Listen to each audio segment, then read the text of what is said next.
Good evening, guys. So, I know I said I was going to talk about the transfer market this video, and I will sort of. I feel like it's more important to address the news that's come out over the weekend, and I don't actually have the time to record a full video right now in regards to my thoughts on Newcastle's transfer policy in general. I'll hopefully be doing that later today. I'm getting loaded at the minute and it's almost done. That's why I'm doing this shorter video on the current news, and hopefully we will have another video probably tomorrow. I'll try and get it recorded tonight and uploaded tomorrow on the transfer on Newcastle's transfer policy and what they're doing and why younger players and stuff haven't come in yet. I'll try and have that done tomorrow. So obviously a lot of news has come out. We'll start with the off-topic one of Amanda Staveley and her stake in Newcastle going down to 6%. Yeah, and people are panicking about it, or I've seen some panic about it. And is panic the right word? People are confused, thinking that she's backing out of the company or whatever. What I would say is it's not really a surprise. If I remember rightly, she had to borrow the 10 million, I think, that she put in the first place, or she had to borrow a bunch of money supposedly off Mike Ashley to buy into the club. So for me, it's not a massive surprise that she isn't paying, buying into more shares to keep her level at 10%. The other thing as well is you've also got to think that PIF own the majority of us, which is grand because they're the guys with the money. So if they put more money in, they're going to get more percentage of the business. So from my point of view, it just means PIF are putting more money in, which is what we'd have expected. So I don't really see it as Amanda Staveley, sort of backing out of the company or not wanting to be involved or anything like that. I suspect it was probably the plan all along. So yeah. That's my view on Amanda Staveley and her shares being reduced. So I guess we'll go into the transfer news. Now, obviously, amusingly, last video I mentioned over almiron possibly going to Saudi Arabia, and 2 or 3 days later he's been linked to Saudi Arabia. And then obviously there's Trippier and Wilson. Now what I would say is I can't see any player going out on loan that is in our first team. Now if Richie, Dummy, someone like that, they might go out on loan. But someone like almiron, Wilson, Trippier, obviously almiron's isn't a loan link, it is to buy. And I think Wilson got linked with AC Milan to buy, but he also got linked with a loan to Atleti. I cannot see a loan happening because we won't be able to get a transfer money in to buy a new player. I guess the exceptions to that would be if it was an obligation to buy, then it might happen. But I think it would only happen in certain areas. So if Trippier, if Bayern came in and offered a loan to buy that gave us that 12 mil that we apparently want, we want our money back, which to me makes sense. His stock is never going to be higher. He's only getting older and his value is only going to decrease. So it wasn't one that I saw coming necessarily this January. I was expecting that it might happen in the summer. So that was my thing on it. So it sort of happened 6 months earlier than I expected it might happen. But if it, you get higher transfer values in January. Now, I realise that means we're paying out more to get players in, but in Trippier's case, we've only got 1 game a week for the rest of the season, and we've got Livramento and Kraft there. So a loan with an obligation, to my head, would make sense. And we wouldn't necessarily have to bring anyone in January. And while it's not ideal, it does give Livramento more opportunities in the first team. So from that point of view, grand. So Trippier deal, if Bayern come up with the money, I think we'd probably accept 10 to 12 mil. So that, to me, that's a good deal.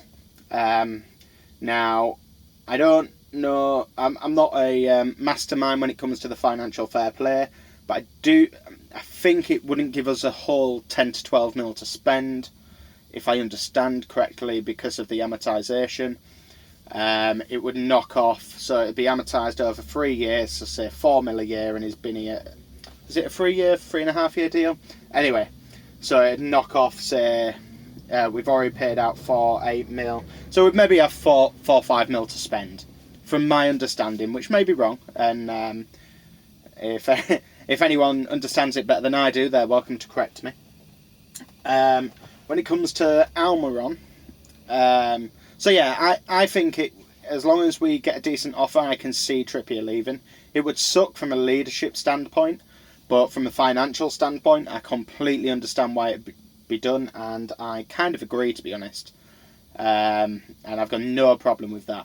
When the news first came out, I was a little surprised, but I think that was more to do with the fact that it was a loan. Like, the headline was Bayern offer loan deal or something for Trippier, and that was why I was surprised. When I read into it, and I was driving at the time when it first came up, so yeah. When I read into it, and it was, or I actually, had a proper look at the article, obviously I saw that it was transfer and that it had been rejected because it wasn't an obligation. That made sense to me. So yeah, that's my thoughts on Trippier. Wilson, in a similar vein, the Atleti deal we were never going to accept. Now, I cannot see a loan deal at all for Trippier, even if it has an obligation, because we would instantly have to go out and get a replacement for him. It's not like the Trippier deal where we have Livramento. We would have to go and get a replacement. And I think Wilson has been here long enough so that if we brought in 20 mil, we would have that full 20 mil to spend. And of course amortisation with that, so we could probably get a striker in. If we got, say, 20-ish mil for Wilson, which, considering the market for strikers at the minute, wouldn't be a completely out there amount of money to get. I think it'd be the top end of what we could get, but yeah, so if we get sort of 15, 18, 20 mil for Wilson, I can see him going, but only if we get a striker in. I cannot see them, and it might be a striker on loan rather than permanently, and look to get a striker in the summer. That would make some sense, but I cannot see him going unless we can get a replacement in for him. Yeah, so that's kind of my thoughts with the Wilson transfer. When it comes to Almiron, in a similar vein, I think the rumours came out at 20 mil for the transfer, which I think, if I remember rightly, I said 25 mil in the last video. I think I said 25 to Saudi. So clearly Ben Jacobs has been watching my video.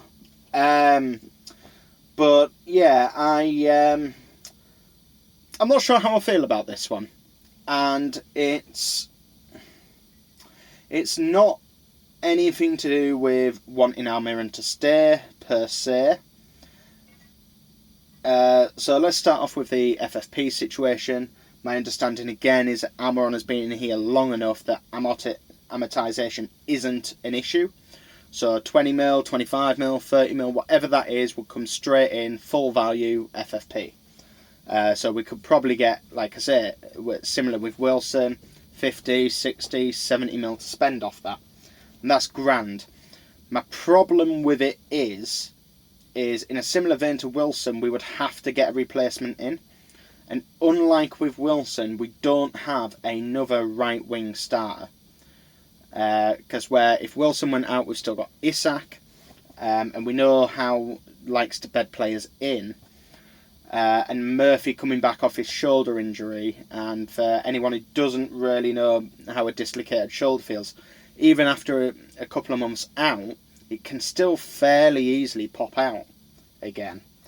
Now I understand he's had surgery on it, which minimises the risks of that, but there is no guarantee that Murphy will come back and it will not reoccur. Value-wise, I think we're in about the right area. Like 20 is what apparently they offered, 30 is what we want. So settling around 25 would probably be about right. Yeah, I'm just not 100% sure how I feel about getting a replacement in, a suitable replacement in. I know Morgan Gibbs-White has been linked.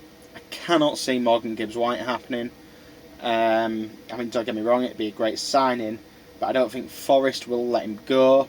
I think if we were to get Morgan Gibbs-White, or if we were wanting Morgan Gibbs-White, I think we'd probably be better off waiting until the summer, and especially if they get relegated, we're more likely to be able to get a decent deal. Now I realise with Leicester, people will say, well, we still paid 40mm out for Harvey Barnes, that's fine, but if we pay a similar amount for Morgan Gibbs-White, that is still a better deal than we'd get right now. I suspect 70-80mm is what I would say we'd probably end up paying if we went in right now for him. Whereas if they were relegated, I suspect, I seem to remember they paid about 42mm, but I might be wrong. So I would expect that they'd be looking for a similar amount to get back in. Maybe a little more, maybe 45, 50mm. I don't really know. But yeah, I mean, if that was the replacement, I think we'd be better off waiting until the summer. And then my concerns come in again about what we're doing on the right wing between January and I guess February in the summer. Yeah, I mean, if you look at our forward line, if Wilson and Almiron go, currently that means in the three positions fit, we have Gordon and Isak. We haven't even got someone to play in the first team if Almiron goes at that point. I know Murphy's back soon, and I know Barnes are back soon, potentially, but there's still no guarantee that they'll come back with that. So yeah, that's kind of my feelings on the links over the weekend. I don't see the panic over it. Personally, I feel that Darren Eales, with his statement, was really, really clever. It was kind of, like I said in the last video, and I know I didn't go into this side of it per se, but basically the last video was me saying that there are a lot of other players where we can make money, and I pinpointed the players that we don't use at all. But there are players like Almiron, like Wilson, who we all know aren't going to be long term. A lot of us have been complaining about Wilson and his injury record. Now personally, I would have been happy to keep him and Isak as the options till the summer. But if he was to go, I'm not going to be up in arms about it, as long as we get some kind of replacement in, whether that is permanent or loan. In regards to Almiron, again, I mean, in the last video, I specifically mentioned Almiron going to Saudi, and personally, I think it would be a good fit for him.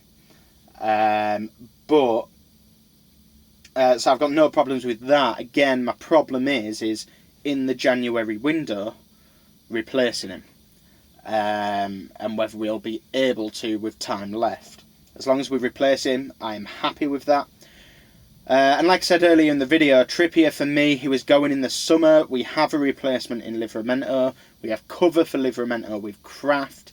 And I know it's not top class cover like we have at the minute, where Trippier is the main guy and Livramento is the understudy. But it is still reasonable cover. And therefore I'm not so worried about that either. So, yeah, for me, I wouldn't really mind if they went, as long as we were getting decent money and replacements in for Almiron and Wilson. Now, whether they were long-term or short-term doesn't really matter, as long as in the summer we did replace them long-term. But it all depends who's available in the market, really. So, yeah. In regards to... what was the other... there was something else, wasn't there? Joelinton and his contract. Now, I didn't really read into the stories, so apologies for that, but my understanding, based off the little bit that I've heard, is that either Joelinton has refused a contract, Newcastle have pulled out of contract negotiations, something along those lines. Now, there's a few ways to look at this. Is one, with Joelinton injured for the rest of the season, do we want to give him a pay rise where for 6 months we're paying out more money without having the player being able to play? I think that's best case scenario. And for me that makes financial sense. Whether it makes sense for Joelinton or not, I don't know. In regards to the other possibility would be that Joelinton, for whatever reason, doesn't want to sign the contract, doesn't want to stay.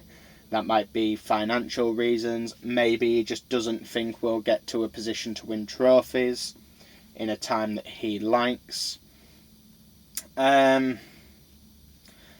It's frustrating. If it's that second option, it is frustrating because he'll only have a year left on his deal come the summer and we'll have to move him on.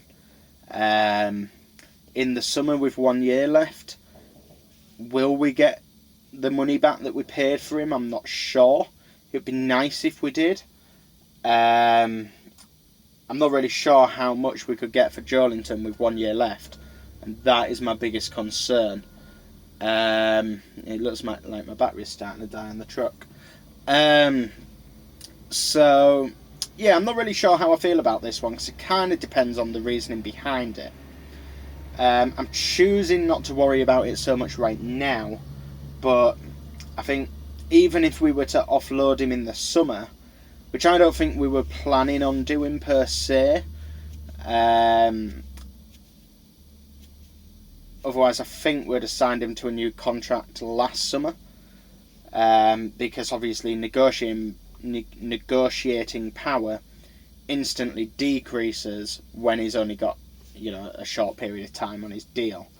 I do wonder if without the injuries we maybe would have looked at selling him, and without all the injuries and without Joelinton's injury specifically, whether we would have looked at selling him potentially this January to maximise, and maybe that was why we were looking at Edison, which is a link that we had for coming in earlier. But I'm not really sure. But yeah, so yeah, I'm still undecided on Joelinton and my feelings about Joelinton. But I think that is all the major stories that have come out recently over the weekend. So I'm going to leave it there. Like I say, hopefully we'll have another video tomorrow. Kind of depends on work. Obviously I was hoping to get this video out yesterday, so but I didn't have the time. So yeah, we shall see. But keep an eye out for that next video. Like, subscribe. Cheers for listening, guys, and I will catch you next time.